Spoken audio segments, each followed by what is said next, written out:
The Notre Dame Fighting Irish and Marcus Freeman find themselves off and stable in the AP college football rankings, but some were not so lucky, and even a familiar face was not so lucky to retain his position. Yet there are still many of those out in college football world that resent, despise, and can't stand the fact that Notre Dame refuses to relinquish its independence.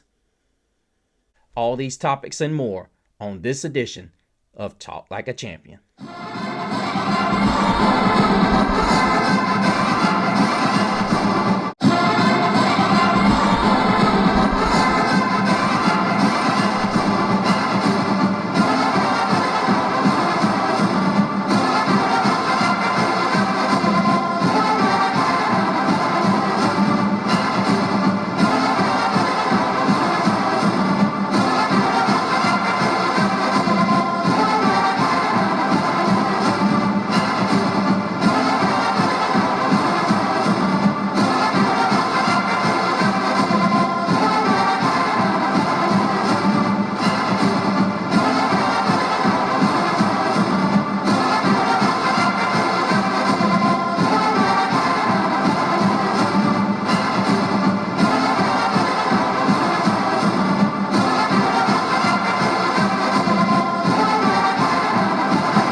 Welcome back, Irish Nation.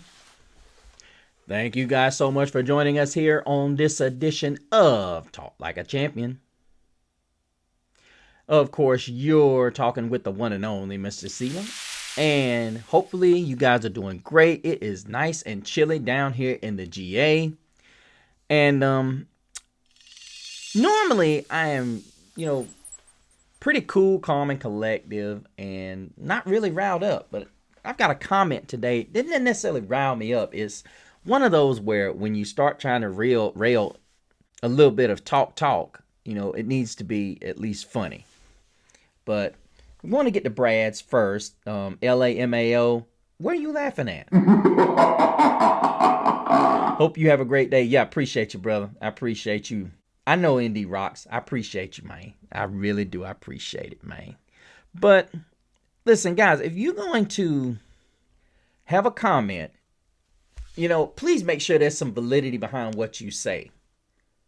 Okay? Because you can ask a question, and I will gladly answer it the best of my knowledge. But I will say this. Tianzi49 made a comment that made me really go back and research the value of Notre Dame's independence, which is coming to question now that the college football playoff is less than 2 weeks away from them putting out their first rankings of this season. And I'm going to put a link down there of a show that I listened to about the story behind Notre Dame's independence and why they hold it so true. There was a long history of Notre Dame trying to get into a conference, and they were perceived as the redheaded stepchilds of college football. And there was a lot of racial tension that went there too. And surprisingly enough, Notre Dame was on the opposing side of it. And what I mean is, during that time, Notre Dame was all about integration, if you will. Because there had some KKK things involved in there too that Notre Dame was against. So I'm going to leave the link down. I don't want to go into a deep historical level, but it taught me some things. But to answer what Tianzi said, it says, bro, game, recognizing game. Tell ND that SC will continue the rivalry if ND joins a real conference with the same level of fierce competition week in and week out. If you're referring to the SEC, then I'm going to laugh at you. Because needless to say, if your dogmatic point of view is just the SEC or the Big Ten, then apparently you haven't been watching the Big 12, and you apparently have not been watching the ACC. Upsets happen everywhere. What the problem is when you have men or ADs or coaches ranking, like when they put Michigan over USC, whom USC beat. What? So your whole point there just got cut off in a real conference, because to me, and I will disagree with Josh Pate on this. He was saying you can't give me any teams in the SEC that are overrated. I can give you two right off the rip. Tennessee and Texas. And Missouri. Because there ain't no difference than what you just said, Tianzi. Missouri's overrated. Bad. All right. And then you said if SC will continue the rivalry, but who benefits most from this rivalry? If SC could beat us, they would benefit, right? So just beat us, SC. Just saying. If we're so rinkety dink dink dink, why can't you beat us?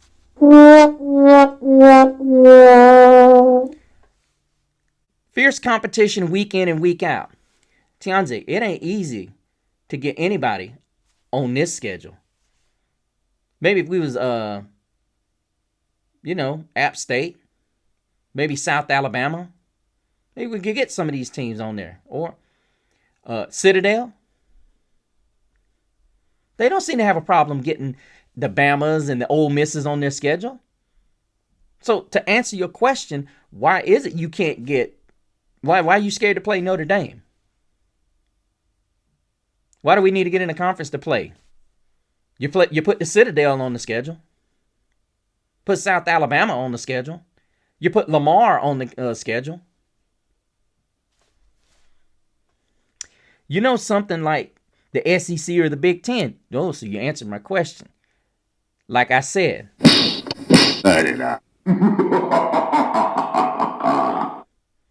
We tried the Big Ten. They didn't want us. The SEC for sure don't want us, because guess what? Why do we need to join a conference when we're self-sufficient? I'd like to know where your colors are. I'd like to know what colors you affiliate with. Because needless to say, it sounds like y'all are jealous of our independence. Because it's more difficult to stay independent than it is to join a rinkety-dink conference where you got to split your share 16 ways. Don't hate the player. Hate the game. Superb. Well done. But as you know, you won't ever do that. ND plays two teams, then cruise through the rest of the season and say we're a 10-2 team and the best team among the independent schools. And then he said, whoop-de-doo. And then says, no wonder ND stayed fresh during the playoffs last year. What the? Did this dude just say that's why we stayed fresh? Jeremiah Love was banged up, sir. We had two guys that got hurt. Mills got hurt. So the insult that you insinuate here is that the other teams are just scrubs. No, sir. We beat an undefeated Navy team, which none of y'all in the Big Ten or Big Ten or the SEC want to play. Y'all don't want to play them. But y'all sit there and say, oh, well, y'all play Navy. Yeah, I don't see y'all wanting to play. Hell, y'all had trouble with a triple option Georgia Tech team. You want answers? I want the truth. You can't handle the truth. It's easy to sit there and say who you can beat when you don't play them. I find it so funny that somebody who's vying for the SEC or the Big Ten wants to come in here and say what they can do to Notre Dame. When Notre Dame whooped Indiana, they whooped Penn State, whooped Georgia. Sorry, Brad. And went toe-to-toe with Ohio State. Now what? See, Tianzi, it would be better if you had a better argument. Because here's the thing. If anything, you should be looking at me saying, why would you want to be a part of a conference? Why wouldn't you not want to follow your own rules? We don't have to follow no conference rules, and we don't have to split no revenue. We get our own network. I'd like to know who your colors are. Are you afraid you can't get your own network? See, a lot of the problem with the Big Ten and the SEC is they're angry because they can't get this big fish. You see that right there? They can't land this big fish, and it off something serious. They can't land this big fish. And see, it pisses people like you off because just like this gentleman I'm going to put in the link, you hate Notre Dame's arrogance. We just that good, bro. We just that good. And now to your point about playing two good teams, Saban did it all the time. But I stand corrected. He only played one good team. And I challenge you on this, Tianzi. If you choose to be in a conference, that's what you choose. You can't. People play who's on their schedule. And I might have you.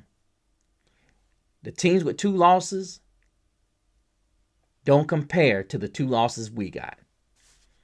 A&M is arguably one of the best teams, if not the best team in the country. And they just walked the dog with LSU in Death Valley at night. And we the ones that played them the best.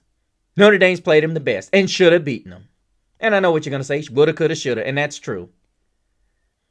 But you can't even argue that point unless you don't watch the games. Which I understand. I'm not going to go off on you too much because the reality of it is you commented on my show and I appreciate it.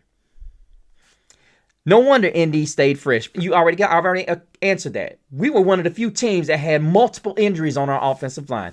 Do your research before you say something asinine, okay? Cornerbacks. You do remember Benjamin Morrison, right? Bruh. Okay. He, hurt. Just so you know, just making sure you knew. So we weren't fresh. Contrary to popular opinion. Boubacar Traore. We had our share of injuries, sir. So we weren't fresh. Just so you know. And Jeremiah Love was banged up most of the playoff.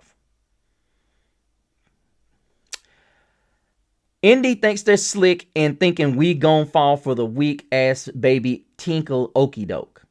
Maybe in Indiana where they fell for Trump's okey doke and are wondering where am I gonna sell all them soybeans to?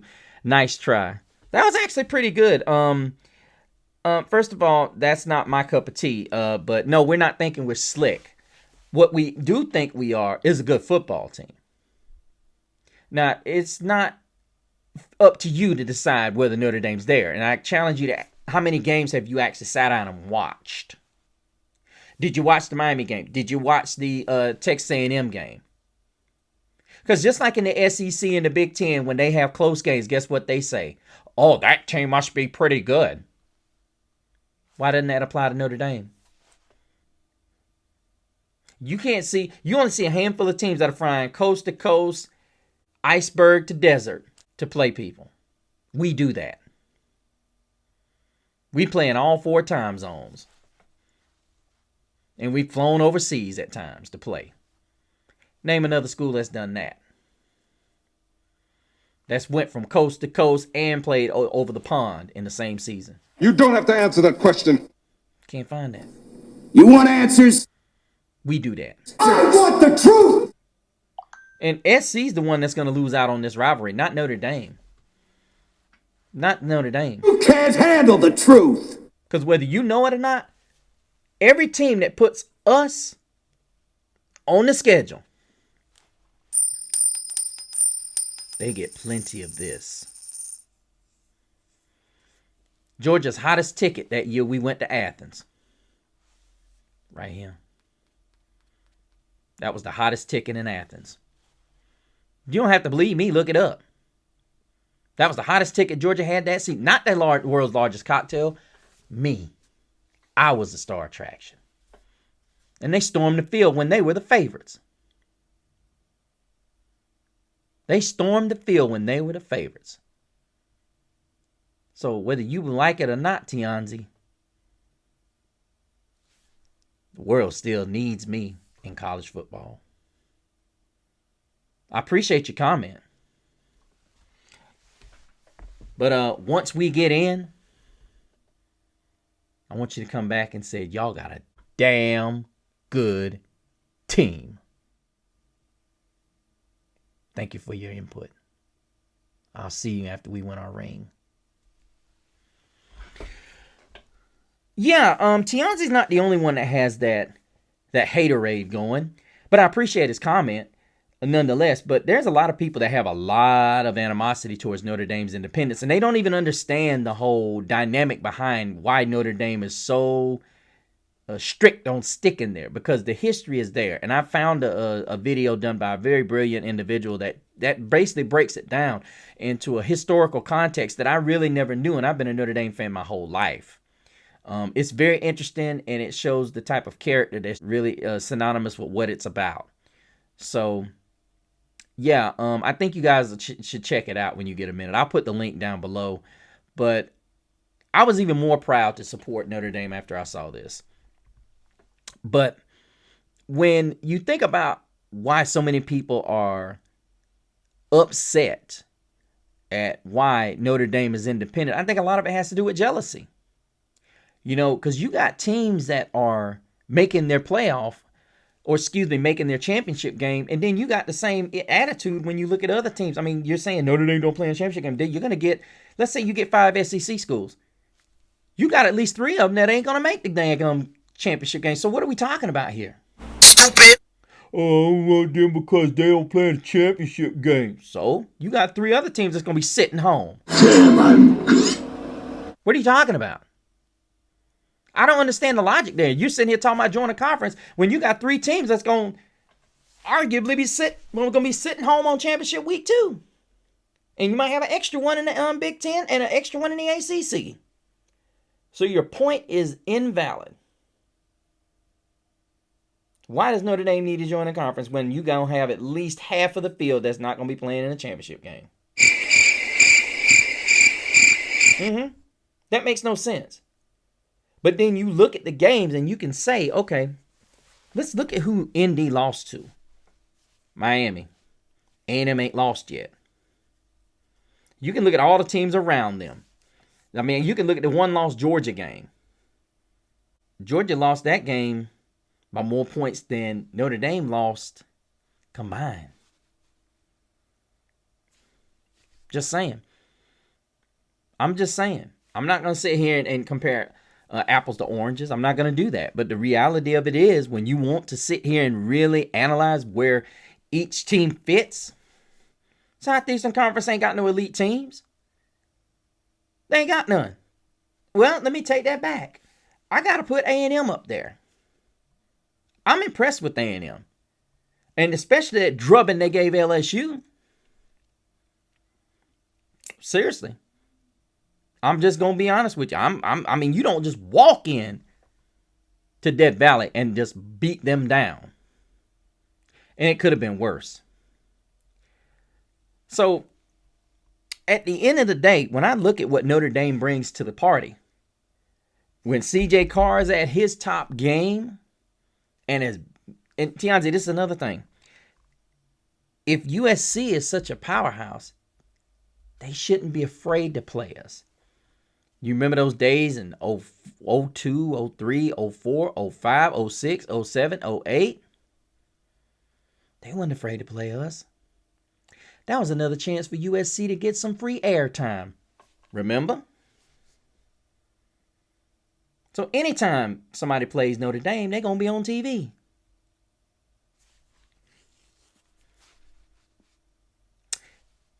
When you look down at the SEC, like I said, I see a lot of teams that are overinflated because you got a lot of teams in the ACC with one loss. That if you put them up against those SEC teams that you claim, and this is where Josh Payton me would go south. Big 12 too. They've got their share of one-loss teams. Hell, look what Utah just did to Coach Dion's Colorado Buffaloes.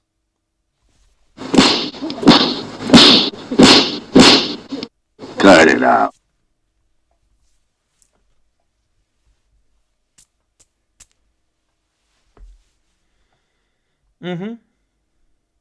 So, this whole notion that Notre Dame has to be in a conference or be undefeated or be one loss.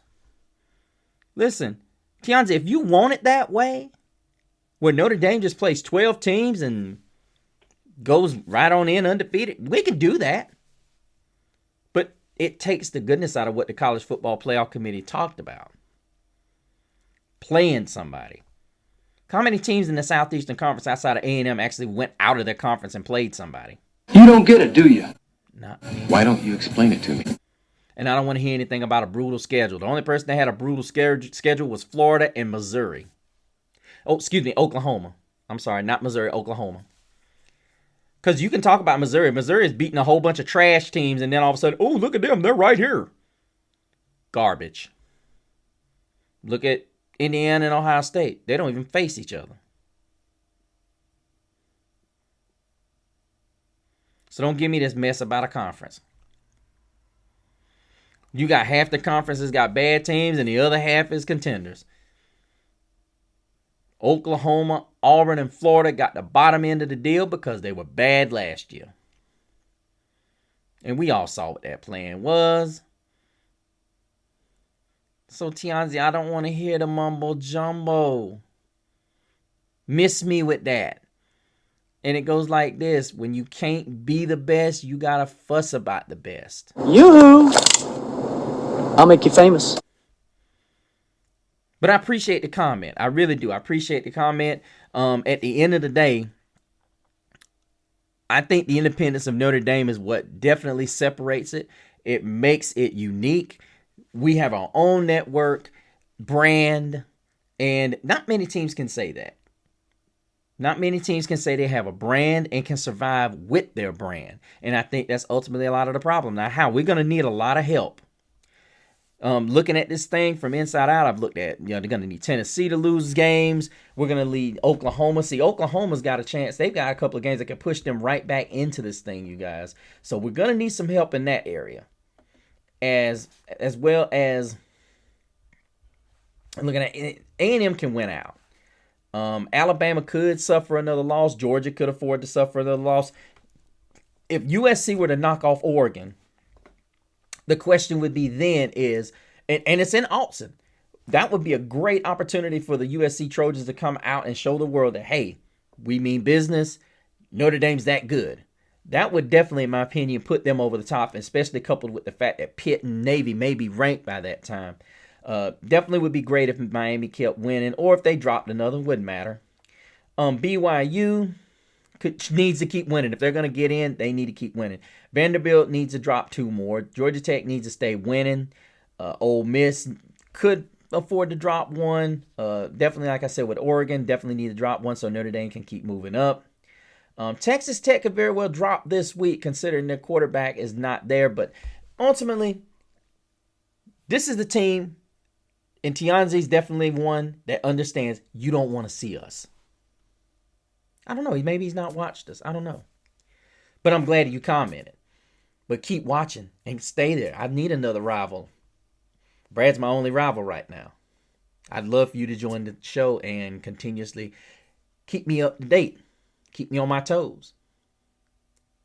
But Irish Nation, I've enjoyed it. That's going to do it for this edition of Talk Like a Champion. Let me know what you think about the tradition of how Notre Dame became independent. If you watched the video that I provided below, please let me know what you thought about it. How was it informative? And has it changed your perspective on Notre Dame? Make sure you comment and leave your name down below when you join the show. I may need to do this at the beginning of the show because so many of you, like Tianzi, didn't add your name. But make sure you guys add your name down below so I can keep up with you and give you a big old Talk Like a Champion shout out. Finally, make sure you go over to Instagram, my Instagram at Mr. CeeLo, so you can keep up with all the shenanigans that I will be caught up with in season. But until we meet again, may the road rise up to meet you. May the wind be always at your back. May the sun rise warm upon your face. May the rains fall soft upon your fields. And until we meet again, may God hold you in the palm of his hand.